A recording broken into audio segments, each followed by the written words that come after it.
जय जगन्नाथ दर्शक बंधु। लास्ट इयर भली ए वर्ष मध्य केबे राखी पूर्णिमा पालन करिवे ताकु नै द्वंद्व सृष्टि होईछि।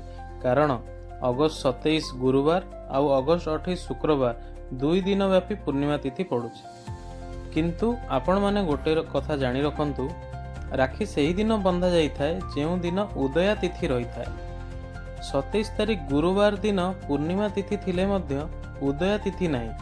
अगस्त 27 तारिख गुरुवार सकाळ 9:08 रु पूर्णिमार तिथि आरंभ हेउछि आउ अगस्त 28 तारिख सकाळ 9:48 पर्यंत रहुछि।